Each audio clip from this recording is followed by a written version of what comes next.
Le prêtre se dirigea vers la porte arrière des toilettes derrière la chaire et frappa. Il a frappé à la porte encore et encore, rappelant à sa congrégation que Dieu était à la porte de nos cœurs en s'écriant « Laissez-moi entrer, laisse-moi entrer. » Quand, alors, et tout à coup, un gémissement pitoyable se fit entendre qui disait « Attendez une minute, juste, une minute, deux, le Seigneur est mon berger. » Le berger peut reconnaître jusqu'à plus de 50 brebis pendant 2 ans et les brebis peuvent reconnaître le visage et la voix de leur berger. Les brebis reconnaissent sa voix. 316. Ce n'est pas la voix du pasteur. Je vous l'avais bien dit. Vous êtes comme votre mère. Pouvez-vous, un jour faire la bonne chose? Éphésiens 4, 29 dit.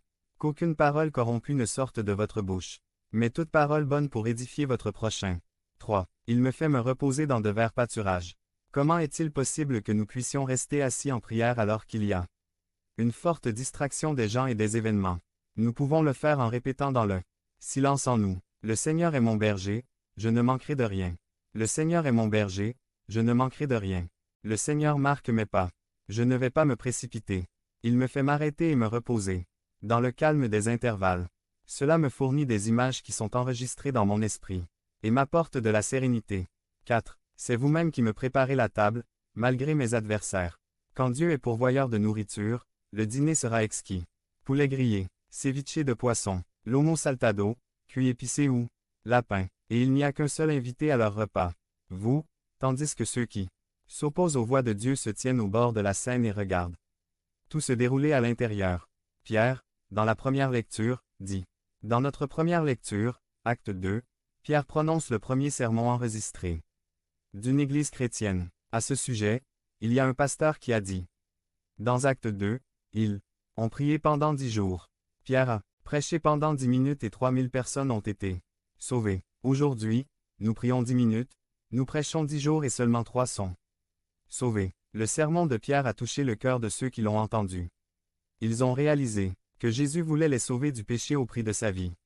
Les paroles de Pierre les ont incités à lui demander, ainsi qu'aux autres apôtres, que devons-nous faire, frères? La lecture spirituelle est un moyen très important de nous sauver de la corruption générationnelle. Nous sommes bombardés quotidiennement de messages qui viennent de toutes parts et qui ont clairement pour but de nous éloigner de plus en plus de notre foi ou de nous paralyser dans notre progression intérieure, que ce soit à travers des situations sociales au travail, à l'école, à la maison ou à la télévision, spectacles, films, livres, propagande.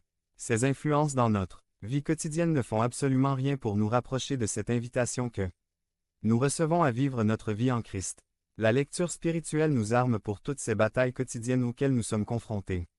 Concernant la négativité, la tentation et le péché, remplissant nos esprits, nos cœurs et nos âmes de la vérité que le Christ nous offre et nous fortifiant sur notre chemin vers le ciel. Le psaume 23 de notre réponse d'aujourd'hui se termine par ces mots.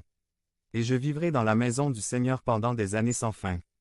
Devenez membre de la chaîne et soyez un instrument de la parole de Dieu. Ne manquez pas cette opportunité d'avoir un impact sur des vies.